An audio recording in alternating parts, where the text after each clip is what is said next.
Buenas noches a todos o buenas tardes a todos. Bienvenidos a nuestra quinta clase del curso de Derecho de la Regulación. Hoy entramos a una nueva unidad. Cerramos un poquito la unidad número 2 que estaba enfocada en los principales sectores económicos. Ahí veo que me escriben. Buenas noches a todos. Y entramos a una nueva parte, digamos, del mundo del derecho de la regulación. Ahorita vamos a revisar el sílabo para poder ver cuáles son los temas que vamos a tratar en la clase de hoy y en la próxima clase. Solo algunos avisos varios, ¿ok? Para estar todos en la misma línea. Primero, ya hasta el día de ayer tuvieron para presentar los productos académicos número 2, ¿ok? Sin descuento de puntos y pueden hacerlo hasta el día miércoles con descuento de 2 puntos, ¿ok? Entonces, más o menos como la mitad de la clase ya cargó, de los dos NCRs ya cargó su producto académico, así que háganlo, digamos, hasta antes del miércoles en la noche y sus notas las van a tener en el transcurso del fin de semana entre el viernes y sábado, porque a veces yo voy calificando, pero ya luego subo todas las notas y por eso a veces hay un desfase entre el sábado y el viernes, ¿ok? Otra cosa más, hasta el domingo también pudieron contestar el foro formativo y la autoevaluación para tener el punto adicional. Todos aquellos que los respondan después pueden, ay, no sé qué pasó con esto, pueden contestarlos, pero ya no van a ser considerados para el punto adicional en aras de, digamos, tener, ser equitativos con los que lo hicieron durante el transcurso de la unidad de la cual la autoevaluación y la tutoría, perdón, y el foro formativo son parte, ¿ok? Entonces, a partir de hoy hasta el próximo domingo 2 de octubre, ustedes pueden completar el foro y la autoevaluación de la unidad número 3 y van a tener derecho a un punto más si es que tienen más de 16, ¿ok? Entonces, esos serán mis avisos varios. Y hablar un poquito sobre el producto académico número 3. El producto académico número 3 es en grupo, ¿ok? Con lo cual yo ya creé los grupos, si no me equivoco, ayer, y les compartí en el chat, ahora también lo voy a hacer en el foro de novedades y consultas, cuáles son los integrantes de los grupos. La creación de los grupos ha sido enteramente aleatoria, ¿ok? Con lo cual el sistema de la universidad nos ha conformado grupos de 3 personas. Hay algunos que son de 4 porque para no dejar a uno solo trabajando individualmente, sino hemos hecho el grupo más la persona que quedaba, digamos, la hemos incluido en un grupo para que sean 4 personas. He visto que todos han estado muy activos, digamos, creando el chat para el grupo, poder avanzar con los temas. Y si alguien tuviera algún problema con encontrar a alguno de sus compañeros, ahí me avisa, ¿ok? Ahí creo que Nelly estaba pidiendo el link del, del grupo. Esto sí que no lo creé yo, así que si alguien se lo puede compartir. Espérame, Nelly, ¿cómo lo logramos? Ahorita lo logramos. Y si no sé, alguien puede compartirle, no sé quién es el administrador de este grupo, el... Ah, yo también soy, espérenme, ya llegó Nelly. Espérame.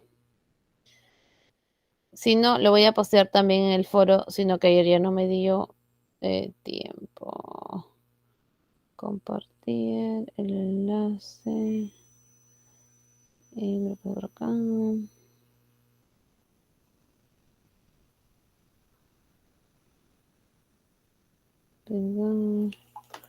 Ok, ahora lo veo. Perdón ahí que no soy la más ducha en la tecnología, entonces después todo se me desenreda. Ya, listo. Entonces voy a volver a postear acá los grupos para que tengan acceso a ellos. Espérame.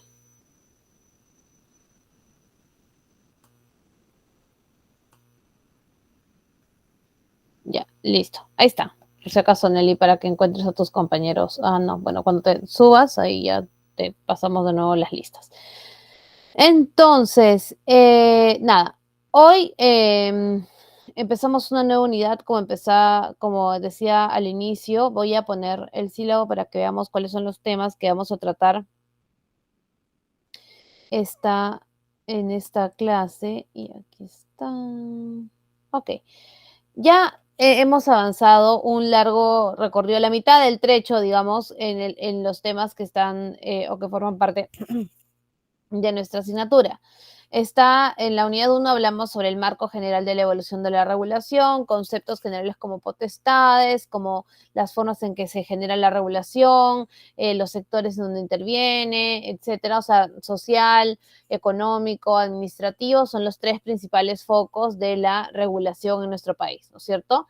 Luego hablamos de los principales sectores económicos, ¿no es cierto? De cara a entender un poco esos sectores que por sus características de ser servicios públicos y además de sus características para poder ser ofertados, digamos, tenían limitaciones para tener muchos competidores y entonces era un espacio en donde la regulación tenía que remediar, ¿no es cierto?, la falta de competencia y generar, digamos, las condiciones para que se puedan brindar esos servicios, porque no es lo mismo que, no sé, no haya competencia en el mercado de autos de lujo, que en realidad es una cosa sin la cual las personas pueden desarrollarse, a que no haya competencia en un sector como el agua potable, ¿no es cierto?, que tiene que tener la cobertura más amplia posible para brindar un servicio vital para las personas, ¿no es cierto? Entonces ahí hablamos un poquito de las características de la regulación, de la existencia de organismos reguladores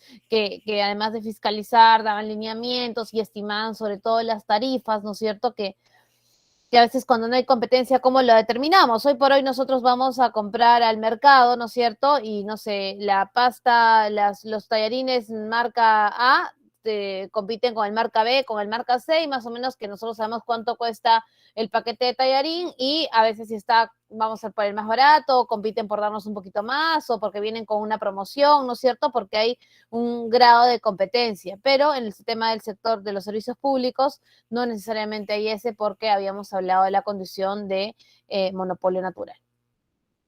Y entonces nos despedimos de esta parte y vamos a entrar en esta unidad número 3 a ver un tema que es muy importante para entender los conceptos ya más a profundidad de competencia, ¿ok?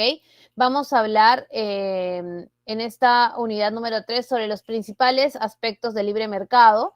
Hemos hablado del libre mercado de manera general, digamos, a partir de lo que decía la Constitución en esos artículos 58 y 59, pero en esta unidad vamos a profundizar primero sobre el tema de la libre competencia, que eso va a ser el tema de la clase de hoy. Y luego vamos a hablar de la inversión, la promoción de la inversión privada y la apertura comercial de los mercados, ¿ok? Todo esto en el tono de terminar de comprender en qué aristas, en qué puntos la regulación juega un rol que de alguna manera o limita, ¿no es cierto?, para evitar abusos, o encamina, digamos, las conductas de los agentes en el mercado, porque ahorita vamos a ver por qué, pero si se acuerdan, vimos un poquito sobre competencia perfecta, competencia imperfecta. A veces, por más que nosotros querramos que haya un sector ampliamente competitivo, ¿no es cierto?, no necesariamente encontramos eso en la dinámica del mercado, entonces hay que como generar reglas para que no se desacomode las circunstancias, ¿ok? Entonces, de eso vamos a hablar estas 2 semanas. Voy a cerrar aquí. ¿Alguien tiene alguna duda o alguna consulta?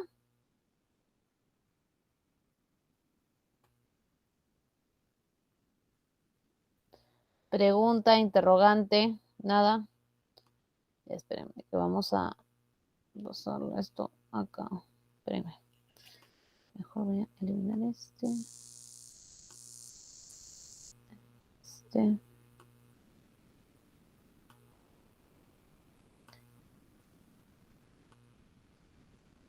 Y poner acá estos dos. Ya, ahora sí, con esto estamos.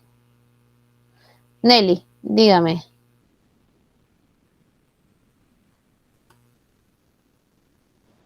Doctora, buenas tardes. dígame. Antes de pasar al tema de la unidad número 3, en el tema de la unidad número 2, en la parte final me queda un poco de duda. No pude preguntarle en su oportunidad porque mi internet estaba mal. En el tema allá, acá, en el tema de la regulación, en el tema de los transportes. Ujú. Ya.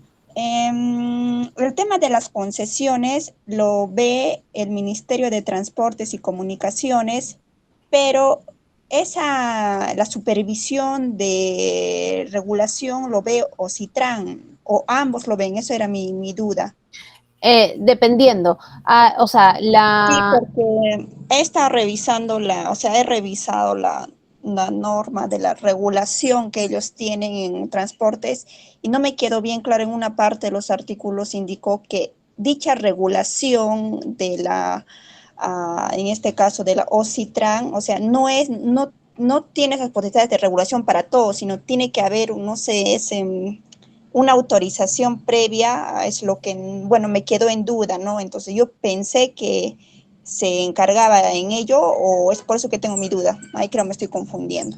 Ya, no, o sea, la autoridad principal que del sector, digamos, solo vamos a hacer un breve, ahorita hacemos repaso igual, pero aprovechando la pregunta de Nelly, en todos los casos, sea en sector de saneamiento y agua, en el caso sea de servicios de telecomunicaciones, incluso en el caso de servicios digamos, de la infraestructura del transporte, ¿ok? El ente rector, digamos, de la política de cara a estos servicios, a estos sectores, es siempre un ministerio, ¿ok? El Ministerio de Agricultura en el caso del agua, el Ministerio, o de Vivienda, perdón, el de Vivienda en el caso del agua, Vivienda y Saneamiento, o de Telecomunicaciones en el caso de el MTC, o igual en el tema del transporte, digamos, de la infraestructura para el transporte, también es el MTC. Pero, ¿ok? Esos son entes que aprueban normativa general, digamos, de la reglas generales que aplican para la calidad no, perdón, para el servicio, como pueden ser, no sé, los programas o los planes para las carreteras, o como puede ser como los planes para la colocación del agua y el saneamiento, etcétera.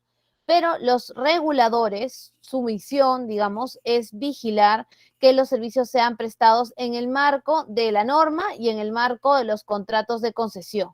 Entonces, y también hacen una gestión de regulación económica, con lo cual el MTC o el Ministerio de Vivienda no van a ir a fijar tarifas, no van a revisar que se cumplan las tarifas, no van a revisar que se cumpla el estándar del servicio, no van a ir a revisar, digamos, que se esté proveyendo adecuadamente el servicio. Esa parte se la encargan a estos organismos reguladores que en teoría, digamos, bajo la lógica de que tienen un expertise mayor.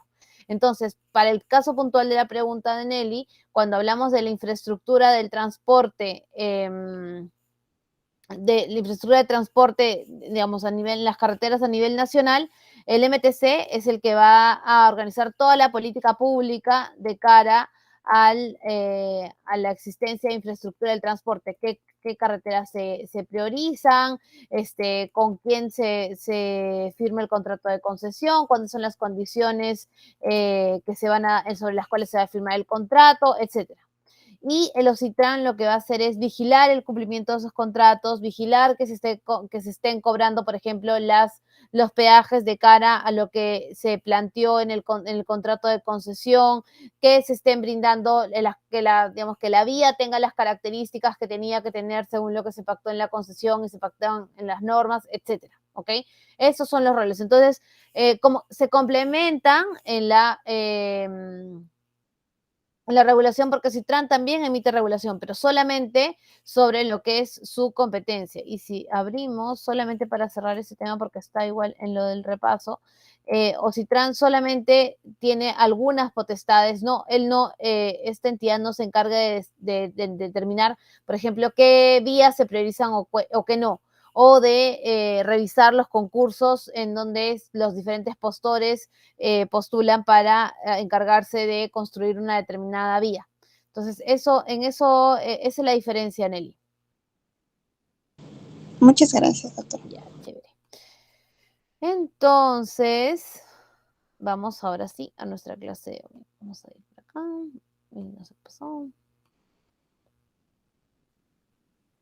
Un segundo. Ok.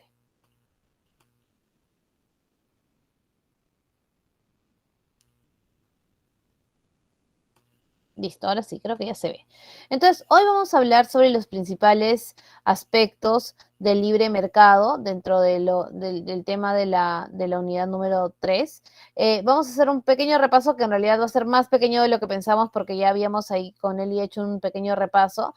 Luego vamos a hacer un poquito de introducción, que esto ya lo habíamos visto en parte de la explicación cuando hablamos de los monopolios naturales y de la competencia. Vamos a hablar sobre el derecho de la libre competencia contenido en la Constitución y que además está contenido en otras normas, y los dos mecanismos, los dos principales mecanismos por los cuales la normativa defiende, digamos, la libre competencia en nuestro país. Entonces, hablamos de la parte 1, habíamos hablado de la regulación de saneamiento y agua, ¿no es cierto? De las características que no solamente es el agua potable, sino también es el alcantarillado, es el desagüe, ¿no es cierto? Es toda la disposición de los residuos, digamos, y el tratamiento de las aguas. Y aquí justamente cuando hablábamos, en la lógica que preguntaba Nelly hace un ratito, ¿quién se carga de qué? Por ejemplo, aquí tenemos el Ministerio de Vivienda, Construcción y Saneamiento, que es el ente rector, ¿no es cierto? Es el que va a opinar con los planes, el que va a revisar las políticas públicas, el que va a destinar los presupuestos también. Y tenemos a SUNAS, que es el organismo regulador que garantiza que la prestación del servicio de saneamiento y de agua sea el adecuado, que el agua tenga la calidad que tiene que tener, que el precio sea el que se tenga que cobrar, que la cobertura sea la que se pactó, etcétera. ¿Ok? Y luego también entran otros entes que son, digamos, más secundarios. Denme un segundito. Ya. Entonces, hablamos sobre SUNAS, hablamos sobre el sistema eléctrico, ¿no es cierto? Hablamos sobre la infraestructura de transporte y finalmente ahí terminamos con el repaso de la clase pasada. Entonces, ahora vamos a sumergirnos en la introducción a nuestro tema de la libre competencia y para eso yo les quería presentar un caso para que ustedes me cuenten qué opinan, ¿ok? Voy a abrir mi link que está acá. A ver si esto me hace caso. Y vamos a hablar de esto para meternos un poquito más en el tema de la clase. Dejo de compartir aquí. Deme un segundito.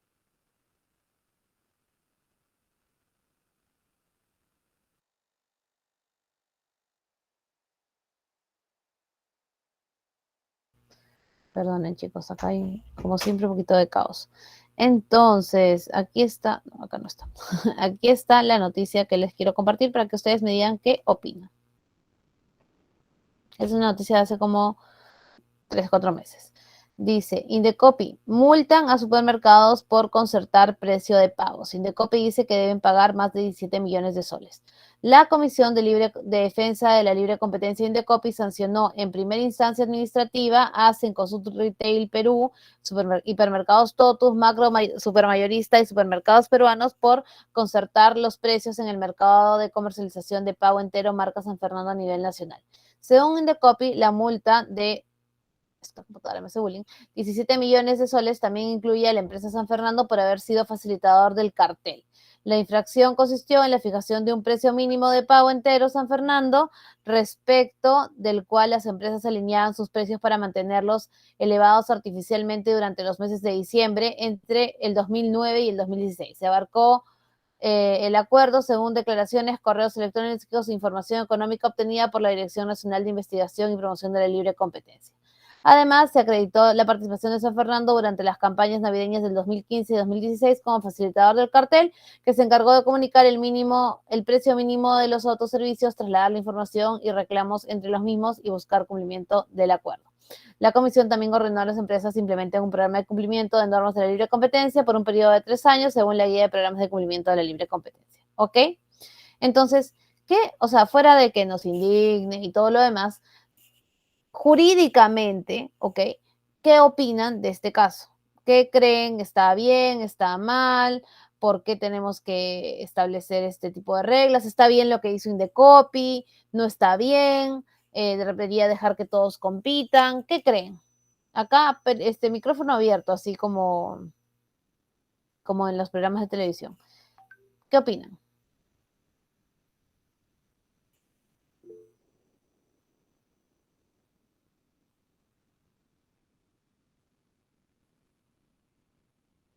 Bueno, doctora, creo que por mi parte yo sí considero oportuna la intervención que te Indecopi en este caso, sobre todo porque se han concertado los precios.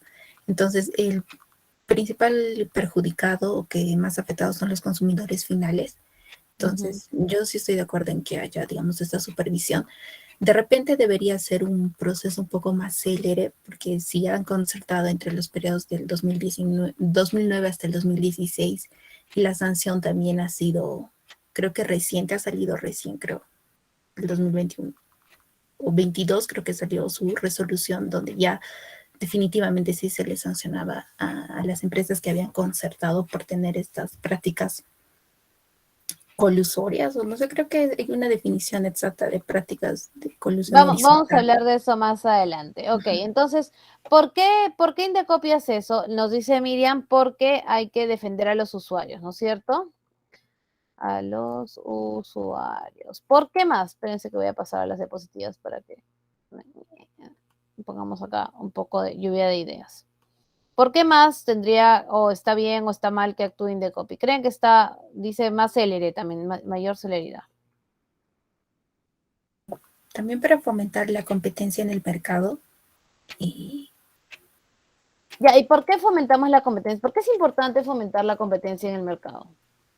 porque va a permitir, o sea, va a permitir que tener precios, precios asequibles y que también brinden servicios o bienes de calidad, porque en la medida de que ellos también quieran, tendríamos mayor demanda o mayor cantidad de personas que los compren, van a tender a mejorar también la calidad de su producto o del servicio que Ok, brindan. mejoras de la calidad, ¿no es cierto? Más competitividad, mejoras de calidad. A ver, ¿quién más? A ver, Roberto dice, de Yanira también dice mejora de la calidad. Roberto dice, la competencia permite que poco a poco el mercado se regule solo. Ay, ¿qué es esto?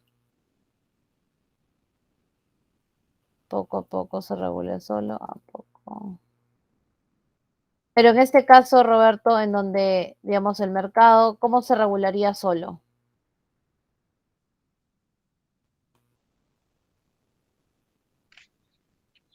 ¿Qué tal, profesora? Eh, con un consumidor más informado, o sea, y con Indecopi de por medio, lo que se pretende de no solo el Indecopi, sino todos los entes reguladores es que el mercado llegue a regularse solo, ¿no? Primero poniendo reglas más estrictas y luego poco a poco hacer que todo siga un curso natural, ¿no? En este caso no es natural porque son pocos, ¿no? Los que dominan el mercado, están concertando un precio, afectando directamente al consumidor. Entonces él no tiene una manera de defenderse adecuadamente. Es por eso que sanciona. Hasta que haya mayores competencias, ¿no? Que no solo sea San Fernando, recién ahí ya el consumidor puede elegir la opción más económica. Ok, entonces, poco a poco se puede ir generando competencia, ¿no es cierto? Y pasar a reglas más estrictas. Y digamos, cuando las empresas se ponen de acuerdo para poner este caso, ¿no es cierto?, que nuestro pavo de Navidad que nosotros compramos tenga un precio, porque básicamente lo que está diciendo el caso es que las empresas se pusieron de acuerdo, ¿no es cierto?, para vender el pavo a, no sé, 10 soles el kilo. Y entonces tú ibas a comprar a, no sé, a Metro y encontrabas tu pavo a 10 soles el kilo. Ibas a comprar a Plaza Vea y encontrabas tu pavo a 10 soles el kilo. Ibas a cualquier lado, a cualquier supermercado, digamos, de esos que están aquí implicados, y encontrabas el pavo a 10 soles el kilo. Y entonces, ¿qué empieza a pasar? Empieza a suceder, tal vez, ¿no? Que de pronto, por más que el kilo de pavo no debería ser 10 soles, sino que varía entre, no sé, los 8 y los 10, todos te cobran 10. Entonces, ¿qué sucede? De pronto, cuando quisieran o cuando se encarecen, por ejemplo, los productos, como ahora, tú ya no vas a, las empresas no tienen un incentivo para decir, bueno, voy a mover los precios, sino lo que hacemos es, sobre 10 empezamos a subir, ¿no es cierto? Y entonces así también decimos, dejemos de competir, porque ¿qué es esto? O sea, cuando las empresas, los principales supermercados del país se ponen de acuerdo para cobrar el precio del pavo, eh, lo que están haciendo en cierta medida es quitar la competencia, ¿no? Se convierte en una especie de monopolio, porque a donde tú vayas vas a encontrar el mismo precio, ¿o no? Claro, en definitiva que sí. Y aparte, pues también que se podría decir como ello genera, pues obviamente una conducta anticompetitiva, se podría decir, pues, ¿no? Máxime si es, por ejemplo, en este caso, ¿no? Poner el producto de pollo, ¿no? Va a una zona, ejemplo, ¿no? Que está a 10 soles y el otro también está a 10 soles. Y, y se llegan a ese acuerdo pero ya sé si, por ejemplo, va a ser, no va a ser, eso va a permitir que, por ejemplo, ya sepan pues el precio cómo está. Y si en la medida, si por ejemplo alguien va a vender menos, obviamente, pero es casi lógico que ocurra eso porque si no, no habría, tendrían afectación a sus ganancias. Pero eso también afecta de alguna manera al consumidor, pues ya que no va a poder de alguna manera ya si a reemplazar los productos por otros cuando se concertan los precios, ¿no? Ya comprar otras cosas en vez de ello. Ok, sí, es verdad, ya les incentiva a la gente de ir a buscar otra cosa, distorsiona la competencia. Ok, entonces, estos casos, así como este caso de los pavos, que es el del año, es de este año, hace muchos años, casi como 10 años, un poquito más, 15 años, hubo un famoso caso de los pollos, ¿ok? Y lo que sucede es que no es tan fácil, acá yo me fui para cualquier lado, no es tan fácil detectar este tipo de casos de distorsión de competencia, ¿ok? Entonces vamos a entender un poquito por qué estamos defendiendo la libre competencia, por qué nos estamos indignando porque los pavos cuesten igual las últimas 10 navidades que hemos tenido, y por qué, digamos, Indecopi actúa en ese caso. Entonces, para entrar a eso, primero tenemos que ir un pasito para atrás, que es entender qué cosa es la competencia. ¿Ok? La competencia surge de que hay una posibilidad determinada, ¿no es cierto? Una cantidad determinada de alternativas de las cuales una persona puede escoger. Entonces, esas alternativas van a intentar atraer, ¿no es cierto?, la atención de la persona interesada, por diferentes factores, ¿no es cierto? La existencia de alternativas para los agentes económicos es, oye, si yo tuviera 10 soles, ¿no es cierto? Acá tengo, no sé, si tengo 5 soles y quiero ir a comprar, no sé, una gaseosa, ¿no es cierto? ¿Cuál elijo cuando entro a una bodega? ¿No es cierto? Le elijo por sabor, le elijo por calidad, le elijo por marca, le elijo por precio. Si solo tengo 5 soles y tengo un montón de gente a la cual darle de tomar, probablemente elija por precio, ¿no es cierto? Entonces, ese sistema, digamos, o este tipo de acercamientos hacia la competencia se han dividido en dos principalmente, ¿ok? Dos factores de competencia en los que habitualmente encontramos en las dinámicas de mercado. El primero, ¿no es cierto?, la competencia por precios, ¿no es cierto? Vamos a convertir, no sé, la gaseosa A va a competir con la gaseosa B y la gaseosa C por ser la que más ofrece, digamos, a un menor precio, ¿ok? Y eso es lo que a mí como consumidor, como cliente, va a decir, yo me compro la A en lugar de la B o de la C. O puede ser que yo diga, yo voy a elegir aquella, ¿no es cierto?, que me dé más calidad, ¿no es cierto?, que tenga más marca, que la botella sea más bonita, que según yo sea más rica, o sea, otras cosas que no necesariamente son el precio. Y eso es lo que se llama la competencia por calidad, ¿no es cierto?, por la que se supone que me da felicidad cuando la tomo, por la que toman la gente que no sé, que tiene cierto estatus de vida, etcétera, ¿ok? Todo lo que no sea precio es competencia por calidad, ¿no es cierto? Entonces, esa dinámica de competencia va a determinar cómo nosotros como clientes nos acercamos a un determinado producto, a un determinado servicio, ¿ok? Ahora, ¿cómo estos competidores entran a competir o dejan de competir en un mercado? Porque, por ejemplo, a lo largo de la historia, digamos, nosotros hemos visto en el ejemplo de las gaseosas, la gaseosa A, la B, la C, de repente en un determinado momento la C se deja de vender y después luego entra otra que es la D y no sé, y la A se cambia de nombre y luego, ¿me entienden? Hay una dinámica entre los competidores.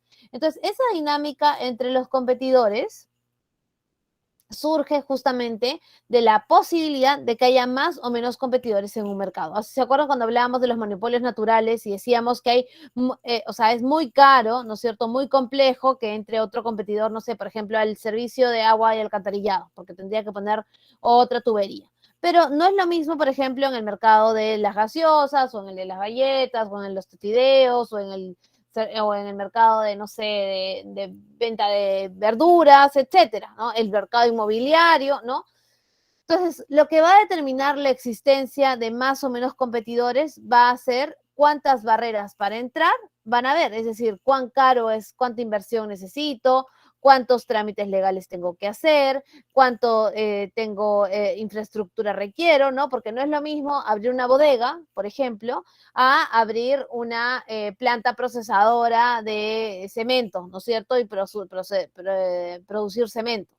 Entonces, cada sector de competencia, cada sector de oferta de productos o servicios tiene unas barreras de entrada que son las que van a determinar qué tan fácil o qué tan difícil es entrar a un determinado mercado. Por ejemplo, entrar al mercado de comidas, ¿no es cierto? En nuestro país, además que cocinamos y comemos rico todo el tiempo, es relativamente sencillo. Cualquier persona puede en su casa cocina, no sé, y vende sanguchito de pollo, su galletita, su brownie, lo que sea.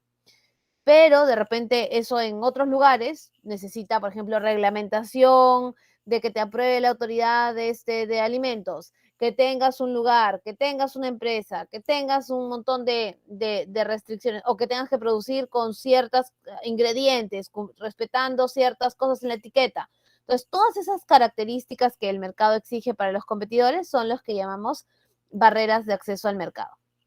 Y si hay conforme menos barreras hayan, más apertura del mercado hay, y conforme más barreras hayan, el mercado es más cerrado, ¿ok?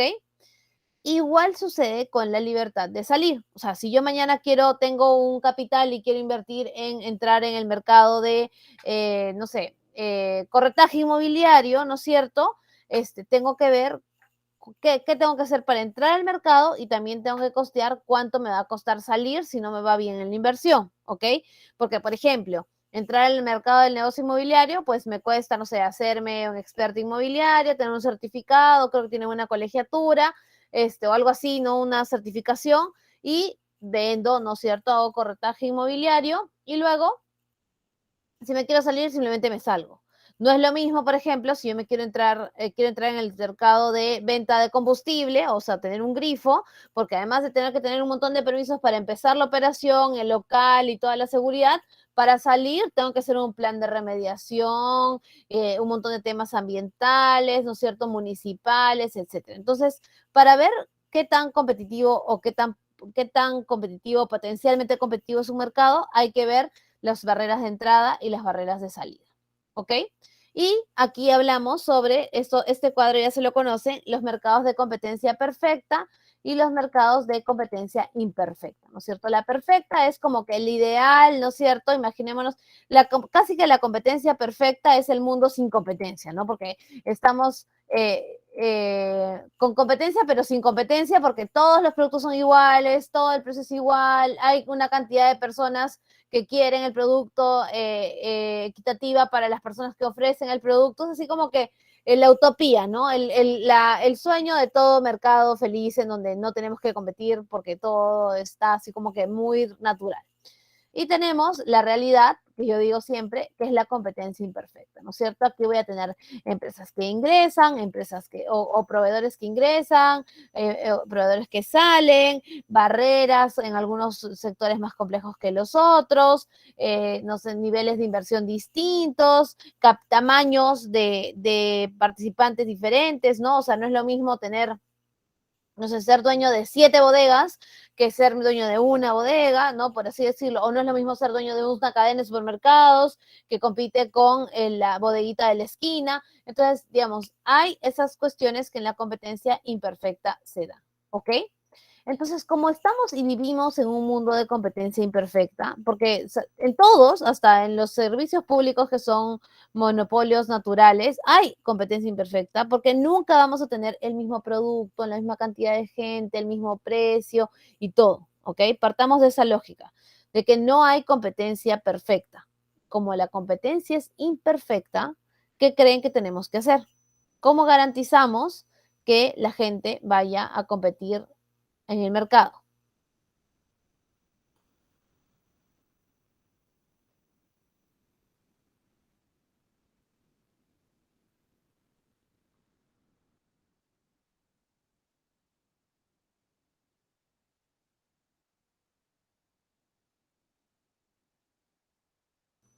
A ver si están despiertos o están dormidos, chicos. ¿Qué hacemos para garantizar que haya competencia? Profesora, buenas noches. Promocionar productos, promocionar algo referente a lo que el consumidor Mayores necesite. ofertantes, ok. Ahí también miren, dice mayores ofertantes, promocionar los productos, ok. Desde el punto de vista jurídico, ¿qué hacemos? ¿Qué hacemos? Empezamos a ver. Empezamos a generar algunas normas que nos permitan justamente permitir que haya mayores ofertantes, permitir que haya mayores productos, ¿no es cierto? Y entonces empezamos a crear una rama especial del derecho que se llama derecho de la competencia, ¿ok? Este derecho de la competencia no es otra cosa que un conjunto de normas, ¿no es cierto?, de principios, de lineamientos que pretenden regular el poder de actuar o el potencial poder de actuar de las empresas que participan en determinado mercado, ¿no es cierto? ¿Con qué finalidad? Con la finalidad de que las personas, porque al final nosotros, individuos, satisfacamos nuestras necesidades y las básicas y las no tan básicas, ¿no es cierto? Para garantizar el interés público, el bienestar de los ciudadanos y la salud económica del Estado. Porque si tenemos pocos competidores,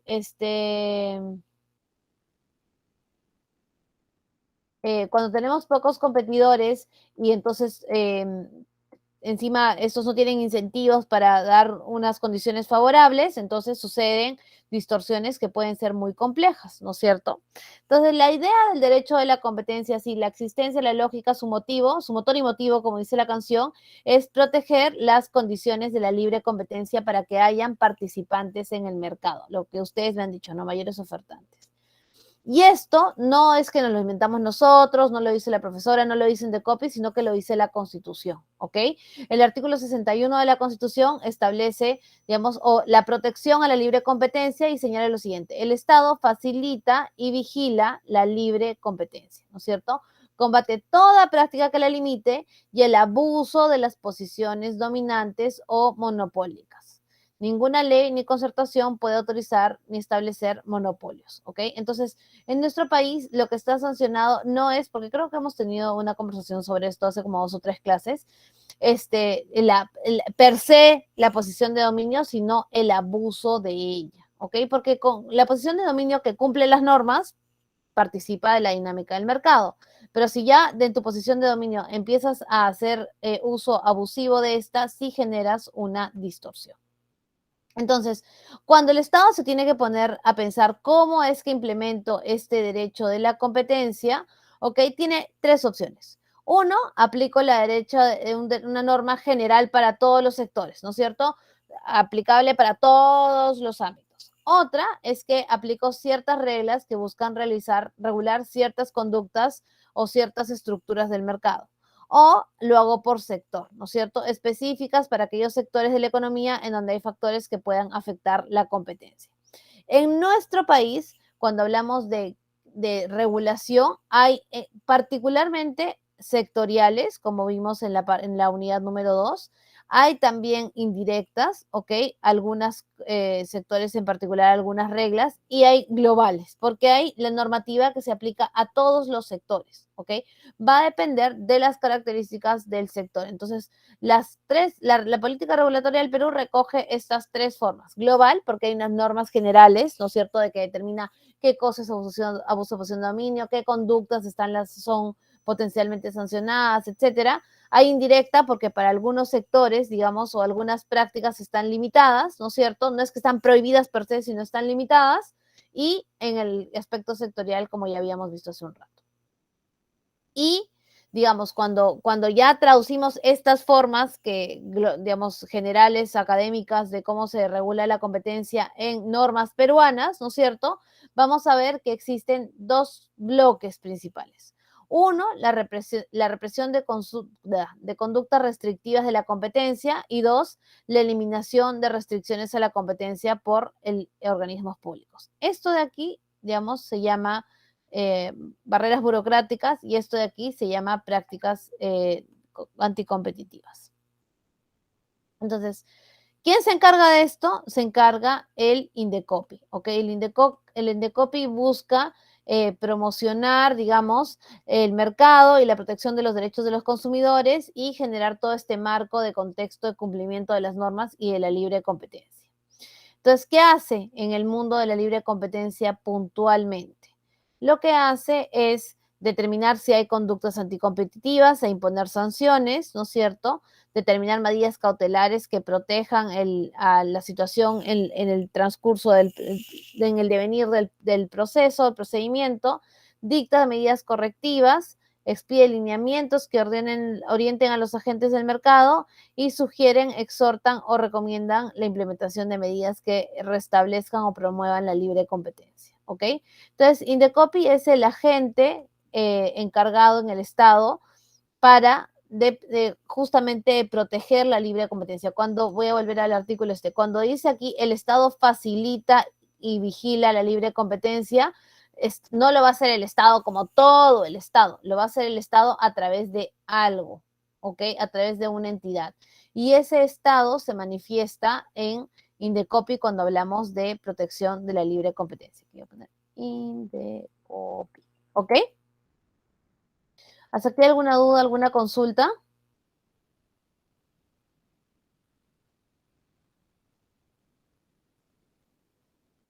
Ok. Joder. Todo claro. Ok, ya. Entonces, cuando hablamos sobre el derecho de la libre competencia, así como hemos hablado hace un ratito de barreras de entrada y barreras de salida, cuando hablamos de la libre competencia, hablamos del derecho a la libre competencia, se divide en dos. La libre concurrencia, es decir, garantizar la posibilidad de que las empresas ingresen a competir en el mercado, y la libre competencia como tal, que es que dentro del mercado se den condiciones claras por las cuales los competidores puedan competir, ¿ok? Porque en el mercado concurren distintos tipos de agentes, ¿ok? Están los consumidores, están las empresas, ¿no es cierto? Están los competidores, están los clientes, y en el torno están los bienes y los servicios. Entonces, lo que tenemos que hacer es generar normas para que esta concurrencia y esta competencia no se traten de parecer a la competencia perfecta, pero sí tengan condiciones básicas que permitan equiparar la cancha, ¿ok? Porque van a haber competidores de todo tamaño, de todo tipo, de todo poder. Entonces, cuando hablamos de esta situación en donde hay todo tipo de competidores, vamos a ver que hay agentes. Cuando hablamos de los competidores, podemos hablar de agentes en el mercado. Y hay algunos agentes que tienen poder en el mercado mayor que en otros, o sea, mayor que otros, ¿ok? Cuando decimos que un agente tiene poder en el mercado, cuando tiene, por ejemplo, la capacidad de fijar las condiciones de venta de un determinado producto o servicio, ¿ok? O cuando tiene el poder de neutralizar o superar a la competencia, ¿ok? Entonces, por ejemplo, cuando un agente que tiene poder de mercado actúa haciendo esto, ¿no es cierto? Fija condiciones de venta de modo unilateral o permite neutralizar o superar la posibilidad de competencia, genera cosas como aumentar precios por encima del precio que se daría la competencia, no teme, digamos, generar este incremento a las personas que demandan los productos, etcétera, ¿no es cierto? Y es sobre este agente que genera distorsión, porque los agentes con poder de mercado que abusan, digamos, de su poder, ¿no es cierto? Fijando condiciones de venta, distorsionando la competencia, etcétera, generan todo un caos en el mercado, que de repente nosotros a primera instancia no lo vemos, y ahí es un tiempo cuando Miriam dijo, es que tienen que haberse dado cuenta antes. No es tan fácil a veces darse cuenta de que hay un jugador del mercado que no está comportándose de manera adecuada o que su comportamiento está generando una distorsión. Entonces, ¿qué ha pasado o cómo mitigamos eso en nuestro país?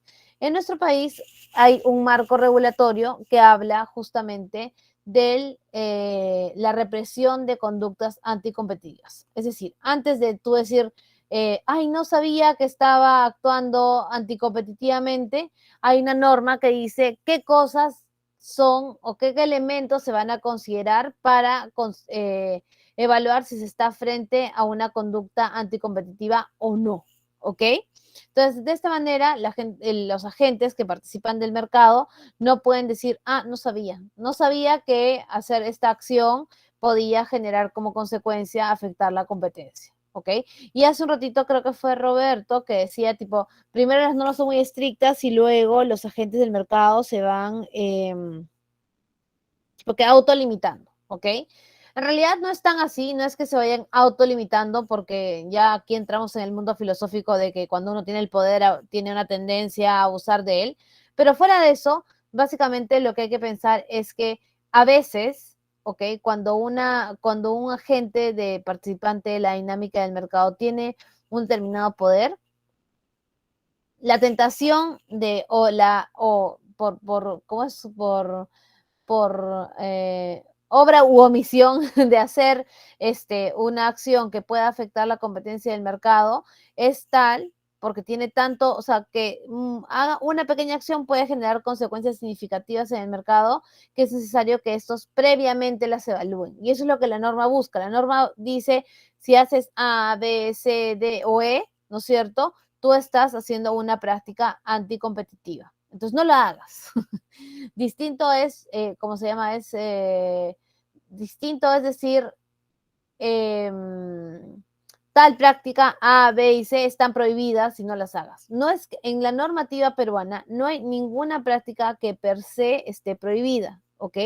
Sino que lo que se hace es un análisis de los impactos de la práctica en el mercado. Y obviamente hay algunas que digamos, como sugerencia, te dicen no las hagas porque probablemente al hacerlas vas a generar una situación compleja y una distorsión en el mercado. Entonces, vamos a entrar a ver un poquito más a detalle cuáles son digamos, estas famosas conductas anticompetitivas, y creo que eso está aquí. Ok, creo que voy a ir al índice, porque de aquí se van a generar las conductas anticompetitivas, y luego vamos a hablar de otro tipo de conductas que también afectan al mercado, que es de las de concentración empresarial, ¿ok? ¿Hasta aquí alguna duda o alguna consulta? ¿Habían visto eso ustedes en algún curso sobre el tema de derecho de la competencia? No. Nunca la habían visto. Pero han visto, digamos, cuando actúa Indecopy o noticias como la del cártel de los pavos, o también es la primera vez que tienen contacto con este tema. Bueno, por mi parte es la primera vez que estoy llevando el curso de regulación, pero entiendo que también ese tema se llevará pues en otro curso relacionado, o sea, así más en globalmente por los cursos que estamos viendo ahorita, sí, no. Entonces, pero estamos para aprender, pues, ¿no? Para aprender y estamos en ese proceso. Ahí está, muy bien, Nelly. Gracias. Entonces, dice, miren, sí, el cártel Lox. Muy bien, sí. Han habido, digamos, en el transcurso de la historia, porque a veces nosotros vemos noticias que salen como el de los pavos. Yo le contaba hace un tiempo, hubo el tema del cártel de los pollos, también como por el 2014 hubo que era el cártel, creo que del papel higiénico, ¿no es cierto?, del oxígeno. Entonces, digamos, en la dinámica del mercado suelen haber situaciones en donde se generan prácticas anticompetitivas. El tema es identificarlas, digamos, y perfeccionar la normativa, porque también con el tiempo se ha ido estableciendo, digamos, algunas características más a tomar en cuenta cuando se hace el análisis de los casos. Entonces, ya hemos hablado del rol del derecho de la competencia, qué es lo que se busca hacer, pero vamos a precisar algunas cosas. Cuando hablamos del derecho de la competencia, hay tres, digamos, reglas o tres consideraciones a seguir. El primero es para saber si una empresa está, cómo se está conformando, digamos, en la dinámica de la competencia, es necesario saber cuánto poder de mercado tiene, ¿ok? Han visto que es como que nuestro mercado de, no sé, de harinas está conformado por el competidor 1 en el 30%, el competidor 2 en el 70% y el otro en el 10%. Entonces, obviamente, el que tiene 70% tiene un mayor poder y por lo tanto hay que ver, digamos, con más detalle o mayor análisis sus conductas. En el caso del derecho de la competencia, también hay que analizar si es que determinada conducta puede afectar negativamente el funcionamiento normal del mercado o el proceso competitivo. O sea, de repente a veces, como es tan grande, haciendo una acción, digamos, de una promoción, puede generar un efecto, un efecto negativo que tal vez una empresa, un agente más pequeño no generaría. Y tercero es que la normativa peruana tiene la regla de que no se prohíbe ni se sanciona el hecho de tener poder de dominio en el mercado, sino el abuso de estos. Entonces son las tres premisas, digamos, que hay que tomar en cuenta cuando hablamos de derecho de la competencia en nuestro país. Y esta es, digamos, viene o es, es recoger, digamos, parte de la experiencia de regulación del derecho de la competencia, sobre todo Estados Unidos, que es un país en donde las reglas sobre la competencia han sido mayormente tratadas, generadas, discutidas, ¿ok? En cierta medida, Estados Unidos es la cuna, digamos, del derecho de la competencia, así como el derecho de los consumidores, porque es ahí donde se empezaron a hacer todos estos análisis de abuso de posición de dominio, de afectación a la competencia, de cómo es que un agente o varios agentes del mercado pueden generar impactos negativos en la competencia de este, ¿ok? Entonces, vamos a hablar ahorita sobre dos tipos de controles. Vamos a controlar conductas que pueden tener los agentes del mercado o vamos a controlar las formas en las que se estructura, ¿ok? Porque se ha determinado que o por su conducta o por su estructura pueden haber, digamos, acciones que limiten o afecten la libre competencia. Entonces, cuando hablamos de control de conductas, ¿ok? Estamos hablando de que hay determinados comportamientos, o sea, determinadas conductas en los agentes del mercado que se considera que restringen inválidamente la competencia, ¿ok? Y esa restricción inválida de la competencia genera un perjuicio para el consumidor, para el proceso competitivo o para el mercado. Ejemplo, por las cárteles, ejemplo, un agente, digamos, vendiendo por debajo del precio, cosas así. Esta es una evaluación ex post. O sea, las conductas las realizan, digamos, las empresas y el Indecopy siempre va a ir a revisarlo una vez que la conducta ya existió. ¿no es cierto? En nuestro país no hay esta situación en donde uno pide permiso antes de hacer una conducta, sino al contrario, lo que sucede es que la autoridad lo identifica y sanciona posteriormente.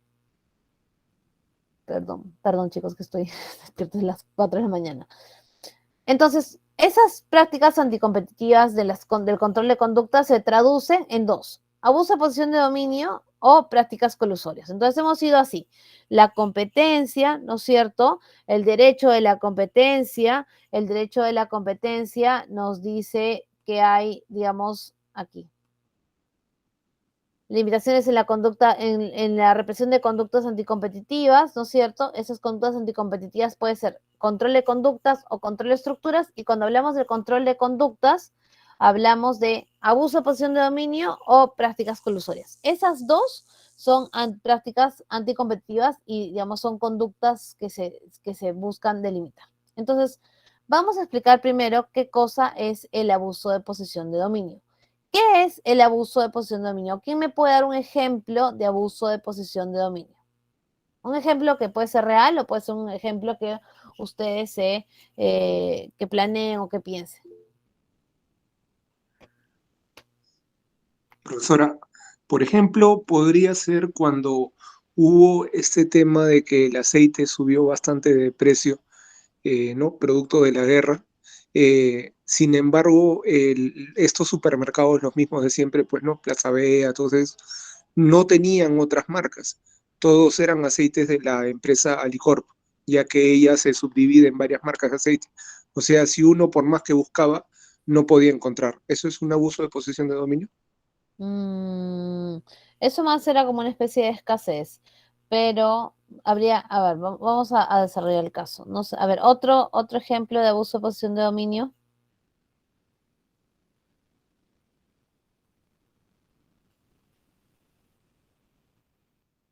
Porque en el caso del,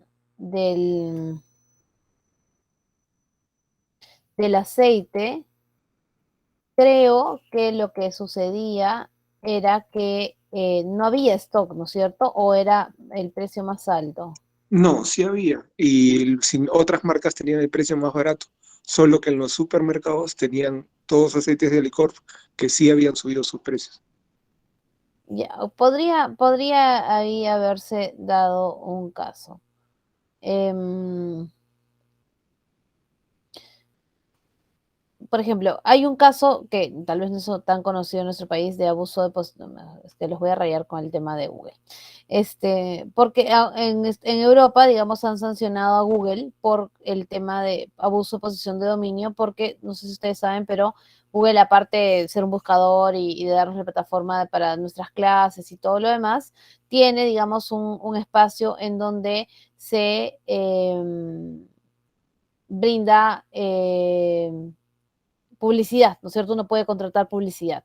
Entonces, cuando ellos contrataban publicidad, digamos, ellos establecían ciertos criterios para publicidad de sus servicios versus publicidad de otros servicios. Y para la Unión Europea, eso denotaba un abuso de posición de dominio, porque a sus servicios les cobraban menos, siendo el único de los pocos proveedores que tiene esa capacidad para brindar el servicio de comunicación a través del buscador de la red.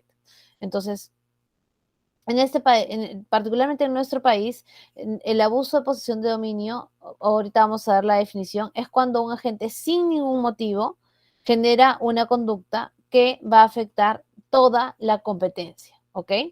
Entonces, ¿cómo sabemos si estamos frente a un abuso de posición de dominio? Una empresa cuenta con un poder sustancial en un mercado, ¿ok? Y aprovecha indebidamente ese poder. Puede ser que aproveche indebidamente ese poder para impedir la entrada de nuevos competidores, ¿ok? Por ejemplo, hubo una discusión que creo que al final, no me acuerdo cómo terminó exactamente. Espérense, voy a buscar.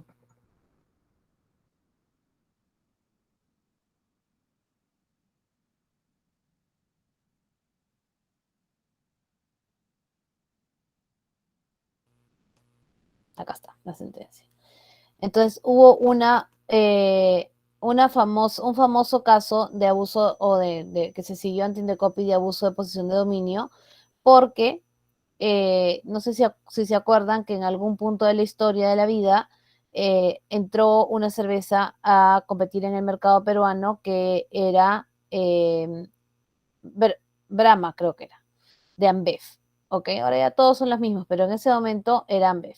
Y lo que sucedió es que Brahma o Ambev inició un caso ante el Indecopi por abuso de posición de dominio contra Bacus porque no le dejaba participar de el hay como un acuerdo entre las empresas de bebidas para el intercambio de botellas, ¿ok?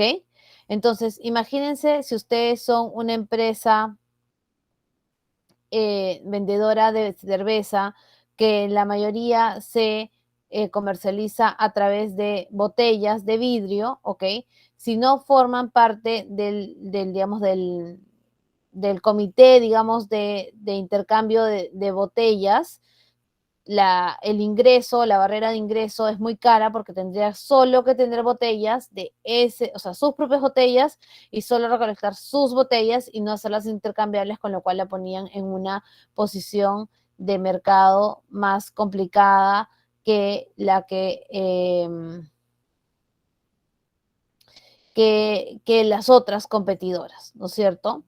Entonces, en ese punto de la vida es un expediente que duró un montón de tiempo, ¿ok?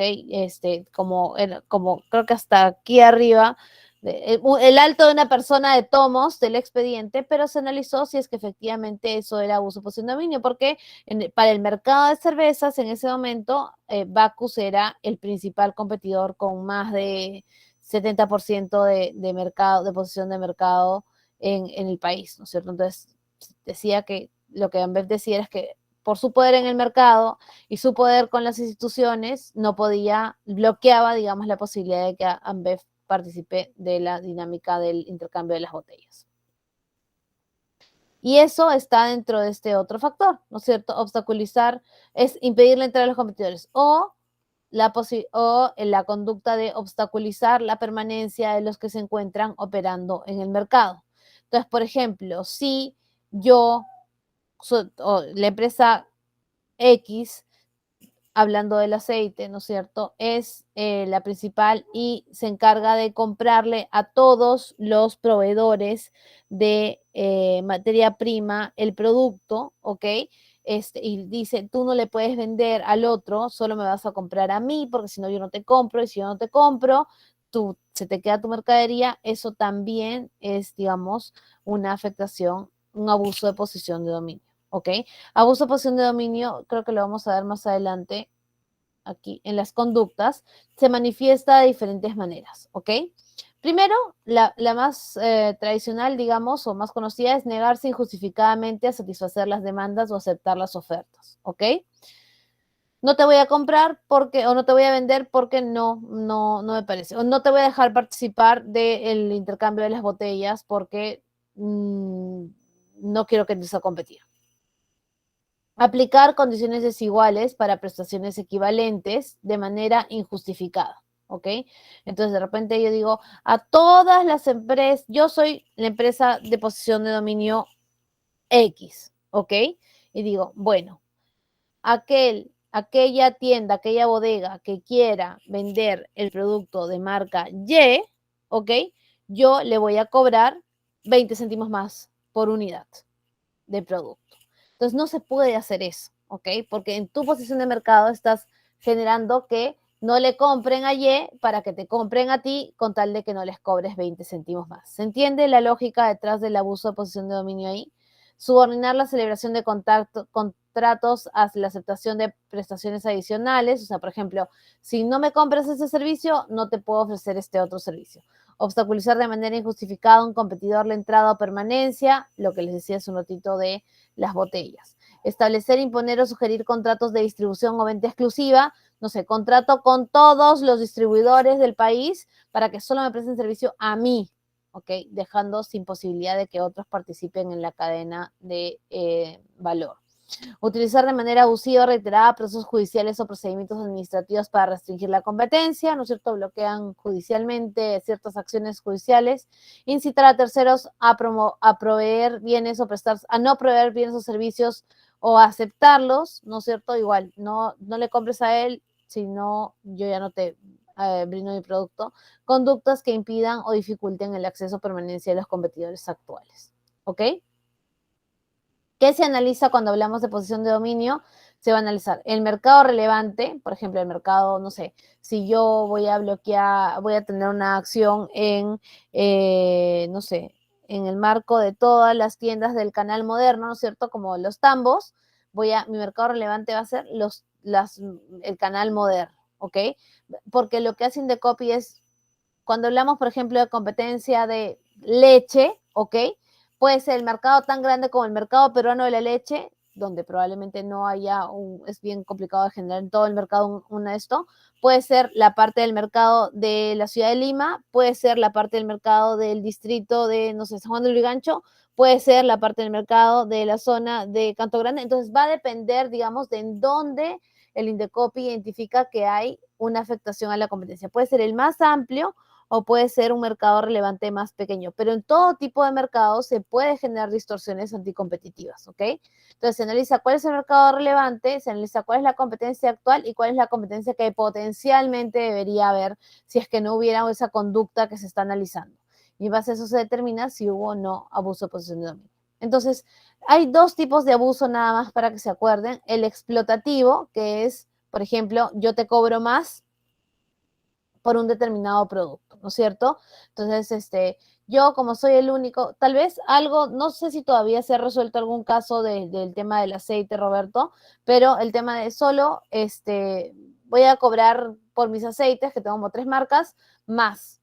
Es abuso explotativo. ¿Por qué? Porque puedo, porque tu supermercado no vas a tener cómo suplir la demanda de aceite si yo no te vendo aceite a ti. O puede ser abuso exclusorio o excluyente, que es que si no me compras a mí, si no me compras a mí, no voy a hacer que, no sé, te voy a cobrar más, o si, mejor dicho, si tú le compras a él, yo te cobro más, por ejemplo, o me tienes que comprar este producto y este producto, no me puedes comprar solo uno. O precios predatorios. Cóbrale, yo te vendo por debajo del precio que yo tenía del costo, ¿no es cierto?, para afectar la competencia del otro. Entonces, si una empresa tiene posición de dominio, no puede vender por debajo del precio del costo, porque está, digamos, subsidiando esa bajada de precio con un impacto negativo en el resto de competidores, porque lo que la gente va a hacer es que va a ir a comprar ese producto que está súper, hiper baratísimo, ¿no es cierto?, y va a dejar de consumir los otros, ¿ok? ¿Se entienden esas prácticas? Afirmen o nieguen con la cabeza o con el signo del chat. Entonces, sí. Y luego están las prácticas colusorias. Entonces, uno es el abuso de posición de dominio, en donde es una empresa que tiene posición de dominio, ¿ok? Y que puede afectar la competencia, ¿ok? Para saber si esa empresa tiene posición de dominio o no, analizamos el mercado relevante y decimos, en este mercado de aquí, ¿cuántos competidores hay? Hay 3. ¿Y qué tamaño de competidores tienen? Ese es el más grandote que tiene 90%, entre los otros 2 tienen el 10%. Y este está haciendo tal práctica que afecte a estos 2. Ok, entonces sí hay abuso de posición de dominio. Ok, esa es una forma de práctica o conducta anticompetitiva. La otra forma son las famosas prácticas colusorias. Cuando hablamos de prácticas colusorias, estamos hablando de que ya no es solo un competidor, sino son más de uno, ¿no es cierto? 2 o más, que de pronto se ponen de acuerdo, ¿ok? Se coluden, como dice la palabra, comportan coludidos, y al comportarse como coludidos, actúan como si fuesen una sola, ¿ok? Entonces, la colusión puede ser determinada en base a un acuerdo verbal o escrito, ¿no? Porque obviamente a veces las empresas, estoy segura que esas del cártel del pavo, nadie firmó un acuerdo que decía, hemos decidido colocar todas el mismo precio a 10 soles el kilo de pavo. No, ¿ok? Pero sí hay muchos acuerdos verbales y sí hay muchas conductas que determinan que, oye, esta gente, digamos, dijo que iba casualmente en todos, el pavo vale 10 soles. ¿ok? Entonces uno puede presumir que ha habido un acuerdo verbal porque de repente no ha habido un escrito. Pero cuando estamos hablando de prácticas colusorias, estamos hablando siempre de 2 o más, ¿ok? De 2 o más agentes. Porque al ser 2 o más, pero a ponerse de acuerdo, actúan como si fuesen uno, ¿ok? De repente cada uno tenía un porcentaje de posición en el mercado, ¿no es cierto? Que individualmente era poco, pero si se juntan es más y puede generar una distorsión. Entonces las prácticas colusorias es eso, 2 que se juntan para... 2 o más que se juntan para tomar unas acciones que resultan anticompetitivas. Las prácticas colusorias pueden ser horizontales o verticales, y eso está relativamente sencillo de recordar. Las horizontales se producen entre 2 o más agentes que compiten entre sí, ¿ok? En apariencia, digamos, son competidoras, pero que producen o venden o ofertan los similares bienes o sus sustitutos, ¿ok? Entonces, por ejemplo, imagínense que mañana lo del pavo, ¿ok? Esto del pavo eran supermercados, todos eran supermercados que son iguales entre sí, o sea, son del mismo rubro, supermercados. Entonces se ponen de acuerdo y dicen que van a poner el precio del pavo a tanto precio, ¿no? Entonces, si bien son competidores individuales, porque, no sé, Metro compite con Plaza Vea, no sé, con Macro y así, si se ponen de acuerdo, ya actúan como uno, ¿no?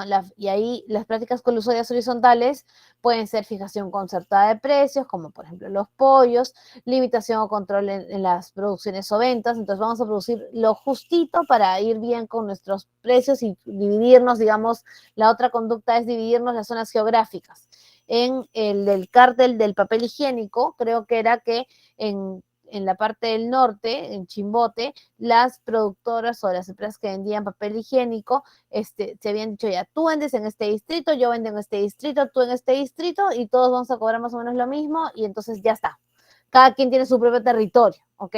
Eso tampoco se puede hacer. No se puede concertar para cada quien tener su propio territorio. ¿Por qué? Porque el consumidor, ¿no es cierto? El ciudadano tiene que poder ir a comprar en donde quiera y encontrar una diversidad de precios. Si no, eso que nos decía hace un ratito Roberto, de que el mercado se regula solo, no, pues, porque se regula para actuar a su mejor conveniencia y no pensar en el ciudadano. Concentración de calidad de productos y la aplicación concertada de relaciones comerciales de servicio, ¿ok? Y cuando hablamos de prácticas colusorias horizontales, lo que hay que analizar también es si es que la actuación fue coordinada entre los infractores o no, ¿ok? Eso es lo primero.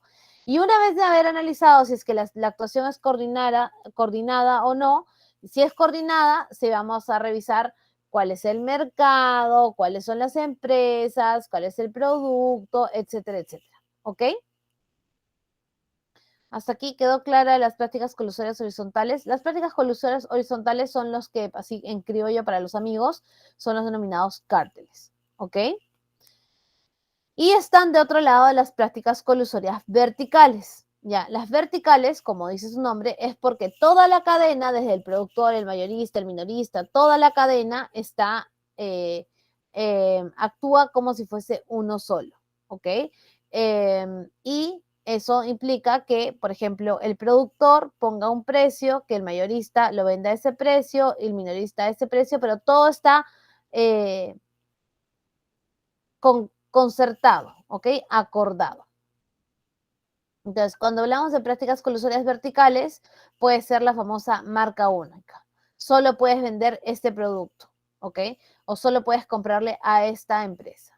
Distribución limitada, que el fabricante decide vender sus bienes a través de un solo comercializador. Entonces, por ejemplo, la empresa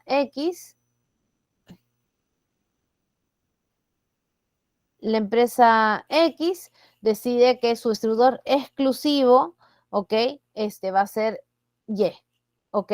Y por más que, y a precios, digamos, distorsionados, con coberturas específicas. Entonces, estas restricciones generan que la accesibilidad dependa solamente de un solo proveedor, o la fijación de precios de reventa. ¿no es cierto? El fabricante logra convencer o comprometer a más de uno de los comercializadores para que vendan sus productos a los clientes al precio que defina dicho fabricante. No al precio del mercado, sino al que defina el fabricante, porque tiene el poder tal que, digamos, se concerta vertical,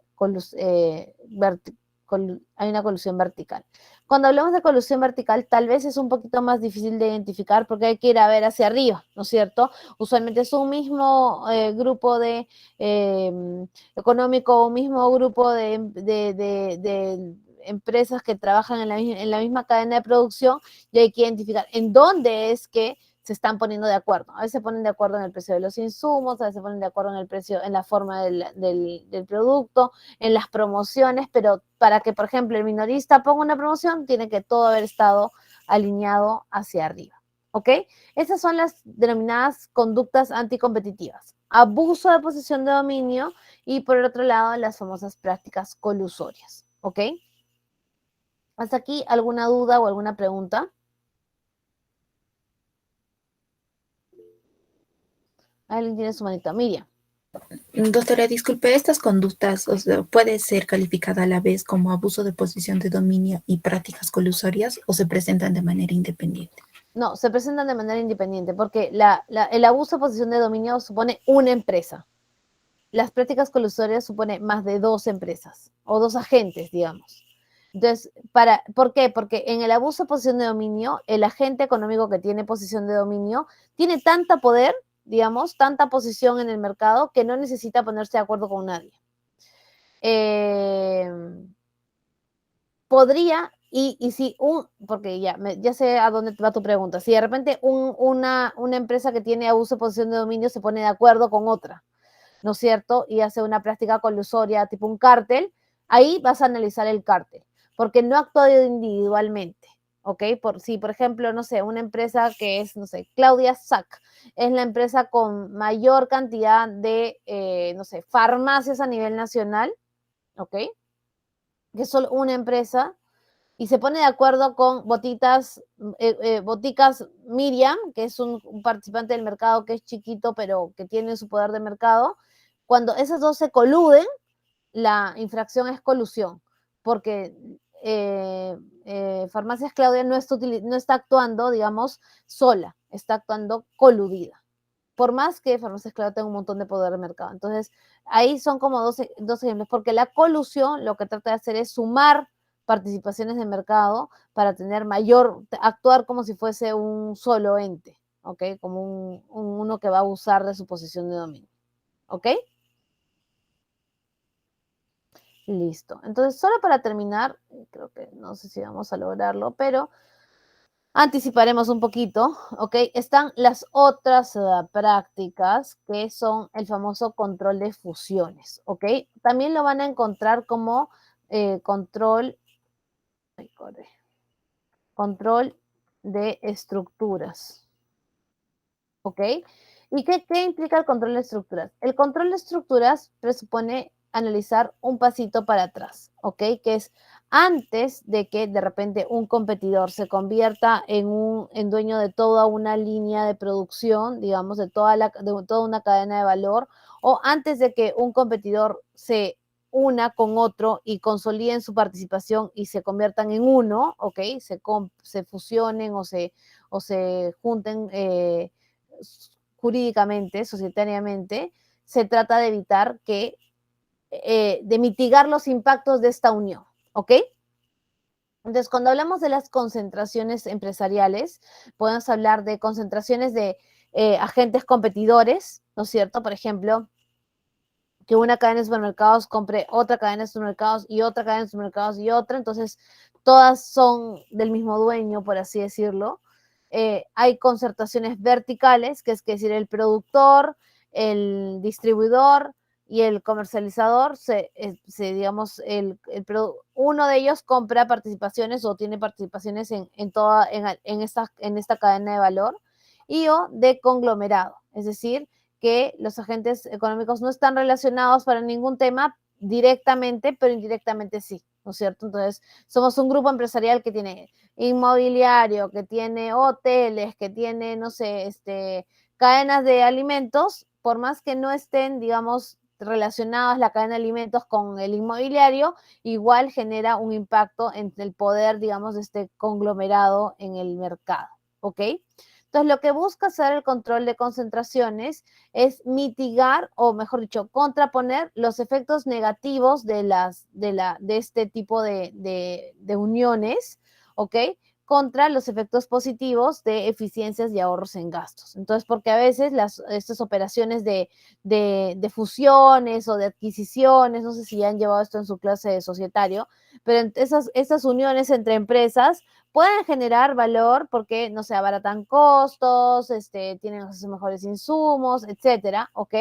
Pero el hecho de que uno o más agentes se consoliden entre ellos como uno solo, pueden generar impactos con potencial abuso de posición de dominio. Entonces, el control de estructuras lo que quiere hacer es no llegar ahí, o sea, no llegar a analizar el tema en el abuso de posición de dominio, sino hacerlo antes. Cuando vayas a darse la operación en que empresa A y empresa B se unen, ¿no es cierto? Analicemos cuáles van a ser sus consecuencias o sus impactos y mitiguémoslo ahí. Entonces, empresa A y B, cuando estén juntas, por ejemplo, no van a poder participar juntas en concursos públicos del Estado con precios menores que el puesto en el, no sé, el estimado promedio de las otras empresas que participen. Entonces, digamos, toma medidas para que esa fusión o esa unión o esa compra entre estos dos no genere un abuso potencial de dominio. Entonces, yo les voy a dejar aquí, bueno, lo van a revisar ahora cuando terminen la clase, pero algunas lecturas sobre la política de competencia en el Perú y sobre todo sobre el tema del control de estructuras, porque no sé si está aquí. Ese programa de recompensas y ese no. Porque el control de estructuras, digamos, es relativamente, perdón, el control de fusiones o de concentraciones es relativamente nuevo. Creo que la ley se aprobó en el finales del 2019, pero de ahí vino la pandemia y se quedó también ahí on hold, digamos, ahí colgada. Y luego de eso, ya no creo que están reglamentándola, pero y Indecopi está tratando de generar, digamos, toda la infraestructura para poder hacer eso, porque en nuestro país esa norma es joven, pero en otros países, digamos, por ejemplo, en Chile, el, el control de fusiones existe hace mucho tiempo y de hecho se ha aplicado en cosas como, por ejemplo, cuando LAN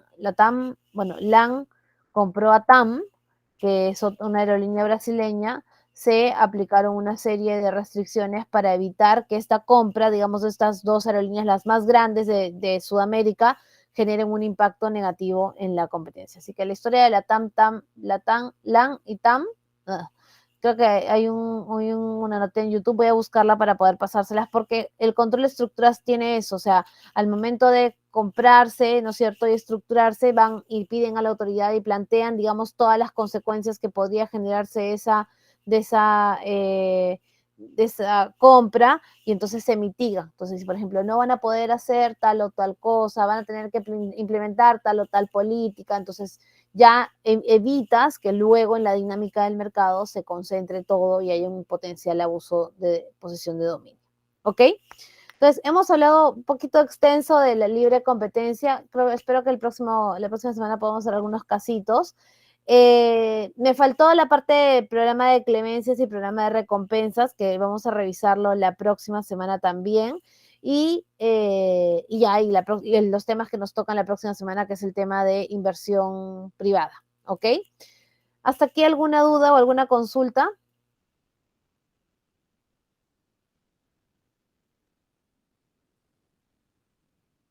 Doctora, disculpe, ¿y se aplicaría o es posible de repente, no sé, desarrollar un control posterior, digamos, a estas fusiones que se dan para ver si posterior a la fusión que han tenido tiene mayor control?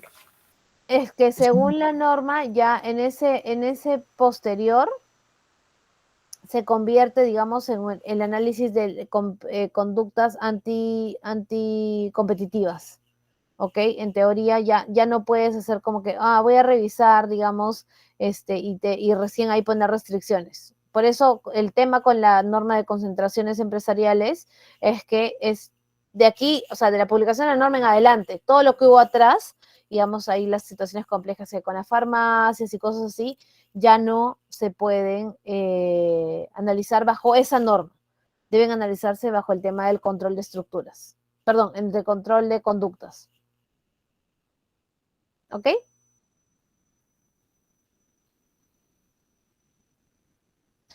Bueno, chicos, entonces nos vemos la próxima semana. Yo voy igual a guardar. También en el transcurso de la semana van a tener sus notas, así que no cunde el pánico. Y nada, cualquier duda, consulta, ya saben que a través del chat o a través del foro y por ahí estamos comunicándonos, ¿ok? Que les vaya muy bien y que tengan muy buenas noches. Adiós. La siguiente clase. Chau, Miss. Chao. Buenas noches, profesora.